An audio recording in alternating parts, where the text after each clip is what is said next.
When Ahsoka reappeared in Star Wars Rebels, many questions were answered as well as raised, some of the major questions being how Ahsoka survived Order 66 and the origin of her new white lightsabers. After completing the Ahsoka novel, a lot of the blanks were filled in, and today we will be explaining these mysteries along with the appearance of a new Inquisitor, the sixth brother. There will be huge spoilers for the Ahsoka novel, so if you have not read it, I recommend doing so, but if you don't care about spoilers, let's go ahead and begin. In the book, it is revealed Ahsoka was given her green lightsabers back by Anakin and Obi-Wan in hopes that she could use them to defeat Maul on Mandalore. She does eventually venture to Mandalore, but just as Anakin and Obi-Wan are about to join the attack with her, Palpatine is captured by Grievous on Coruscant, marking the beginning of Revenge of the Sith. Without the help of Anakin and Obi-Wan, Rex and Ahsoka have a huge battle on their hands, which spans several days, in which they wipe out the large majority of Maul's Mandalorians. They are even able to capture Maul by luring him into a trap. However, before they can take him into official custody, Order 66 is enacted, and the clones turn on the Jedi. Ahsoka, with the help of Rex, though, is able to escape. Before leaving Mandalore, Rex recovers another clone's body and puts his armor on it, burying it nearby, and creating a marker that states that he was buried nearby and was successfully able to kill Ahsoka. To solidify this, Ahsoka leaves her lightsabers. To seemingly confirm the claims, Ahsoka and Rex then split up, as to not draw further attention to them. We then find Ahsoka 1 year later working as a mechanic. Over her time as a mechanic, she has taken the name Ashla, which was the original term for the light side of the Force in the days of the Old Republic. She is also haunted by a mysterious dark figure who represents Bogan. Although she does not know who this figure is, I am confident it is some kind of mental manifestation of Darth Vader. As a mechanic, Ahsoka will occasionally come into possession of parts she feels some kind of connection with, and keeps them for use at a future date. These parts will eventually be used to construct her lightsabers, similar to how Luke built his lightsaber, collecting spare parts on Tatooine. Ahsoka is eventually forced to leave her job, and is caught up in a minor rebellion where she uses her Force abilities to save herself and her friends. The use of her powers catches the attention of Bail Organa, who wishes for Ahsoka to join the rebellion, but also a new Inquisitor called the Sixth Brother. Here we learn the Inquisitors, at this point as far as is portrayed, have not encountered any Jedi yet, or at least most of them haven't, and usually go around the galaxy hunting down non-trained Force sensitives or Force sensitive children. At this point in the timeline, Lord Vader is really the only active Imperial Enforcer capable of killing remaining Jedi. However, the Sixth Brother wishes to prove himself and is prompted to hunt down Ahsoka,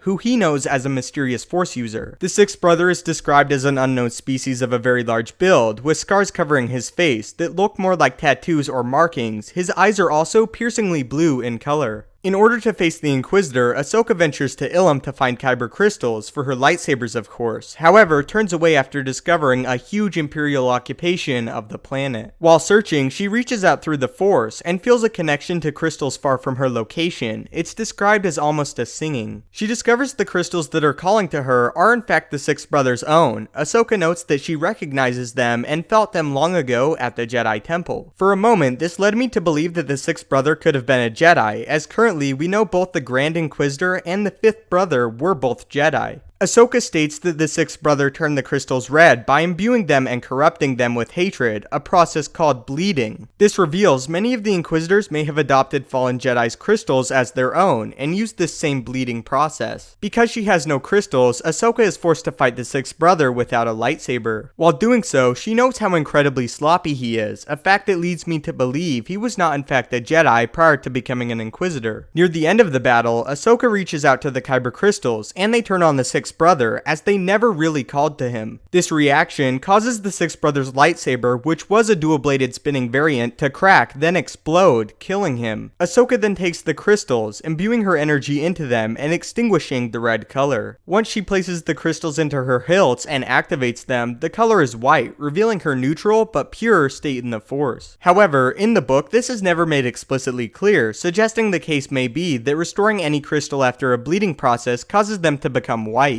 and that they do not actually represent Ahsoka's stance in the Force, but that the crystals have been cleansed of the dark side. But again, this distinction is never made clear. Ahsoka then meets face to face with Bail Organa, seeing R2 once again. She explains to Bail that the rebellion lacks the ability to spot other pieces of rebellion, and more importantly, how to spot places in trouble. Because of this, Ahsoka becomes head of this section in the rebellion, but goes by the name of Fulcrum, as she is fairly famous at this point. We then catch up with the Grand Inquisitor, who reaches out to Vader, telling him he has found another Jedi, and commenting on how much damage they are able to cause to the Empire, referring unknowingly to Ahsoka. We learn here, at least the Grand Inquisitor at this point is becoming a more skilled Jedi hunter, and his power is slowly increasing. The book then concludes with a chapter that blew my mind. We find Obi-Wan meditating, searching through the Force, finding a place where he is free from his memories, and even emotion itself. He feels as if he's gone as far as he can, and reached the bottom of his meditative state, but discovers there is another layer beneath that he had no idea even existed. Once there, he hears the voice of his old master, Qui-Gon Jinn, who says, "Let go." To me, this is about as big a hint to an Obi-Wan standalone movie as any. Recently, if you look, you can really see Disney testing the waters and setting the groundwork for an Obi-Wan film, or at least a story, and this last chapter was the biggest hint thus far. So that is all the big stuff from the Ahsoka novel. Finally great to get some answers to questions I personally have had for years, and if you're a fan of Rebels and the Clone Wars, I suggest picking it up. So how do you feel about all the explanations, and the way Ahsoka escaped Order 66, got her white lightsabers, and the addition of a new Inquisitor? Leave all thoughts and comments below, as I would love to read them. Also, do you think they're hinting at an Obi-Wan film, or was this just a little bonus piece of information and nothing else really? If you enjoyed the video, please leave a like, as it helps it out a great deal and I really appreciate it. Anyway, thank you so much for watching. If you haven't yet, maybe consider subscribing to ensure you stay up to date with everything Star Wars related. If you have any lore topics or questions you want answered, do not hesitate to tweet them at me at StupendousWave on Twitter, or leave a comment and I will try my best to answer or make a full video dedicated to that topic. Thanks again for watching, may the Force be with you, and have a great day.